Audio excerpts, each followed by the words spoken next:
Oke, Assalamualaikum warahmatullahi wabarakatuh. Perkenalkan nama saya Ahmad Soli Darmawan dengan NIM 202408030997. Di sini saya akan menjelaskan integrasi UMKM kepada ekosistem sosial e-commerce dan living shopping secara live. Oke, sebelum kita mulai, kita harus tahu apa itu secara live. Pada tahun 2006, social commerce dan live shopping telah menjadi kanal penjualan utama di Indonesia dengan 60% konsumen. Digital lebih memilih bertransaksi melalui fitur live dan konten video pendek. Namun, fakta di lapangan menunjukkan jurang yang lebar di mana hanya 8% dari total total UMKM binaan pemerintah yang mampu untuk memanfaatkan kanal ini. Sisanya, 92% terhambat oleh masalah klasik seperti gaptek, kurangnya perangkat yang memadai atau fasilitas, tidak paham cara membuat konten yang menarik, dan kesulitan mengelola logistik real-time dari orderan live. Proyek ini hadir sebagai program percontohan nasional yang difokuskan untuk menjembatani kesenjangan tersebut seperti tadi orang-orang yang gaptek tadi atau yang kurang fasilitas. Oke, kita mulai ke tujuan proyek. Di sini yang pertama ada meningkatkan pendapatan dan kapasitas digital 500 UMKM binaan di Jawa Barat.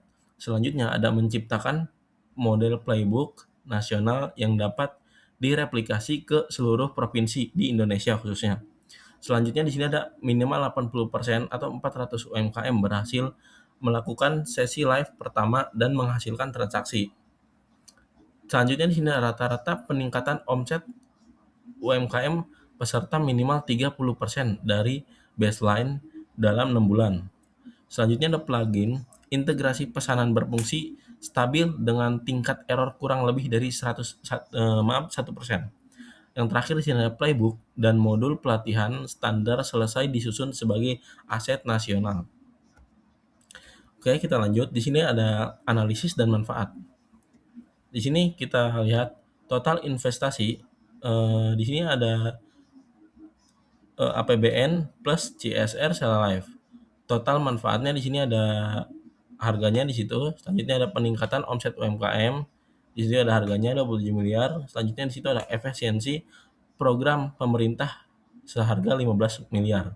Pendapatan secara live menyentuh ke harga 810 juta. Jika ada payback periode 0,27 tahun sekitar 3 sampai 2 bulan. Return of investment atau kita sebut ROI. Di sini mencapai 275,8%. Kesimpulannya di sini proyek sangat layak dilanjutkan dan strategis. Selanjutnya, di sini ada penjadwalan metodologi.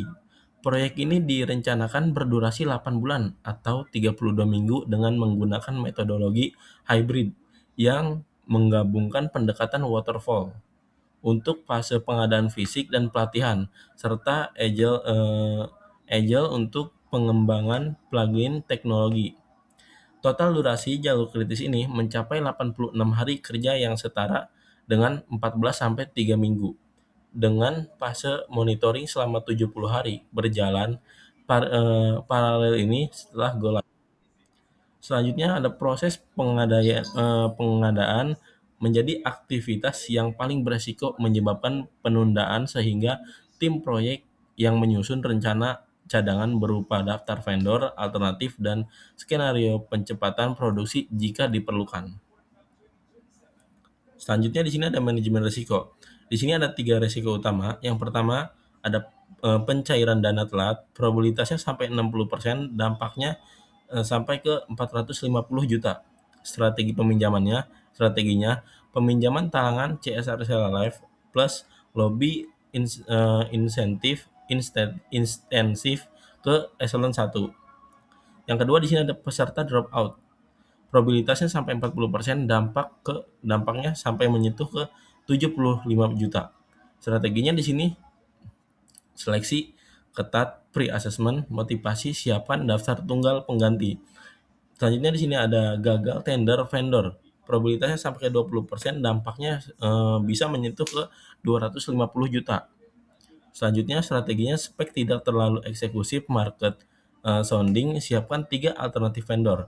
Total dari 3 risiko utama itu, di sini ada 350 juta. Bisa disebut masih aman dan dalam batas kontingensi. Oke, kesimpulannya di sini, proyek integrasi UMKM ke ekosistem sosial commerce ini, Seralife merupakan inisiatif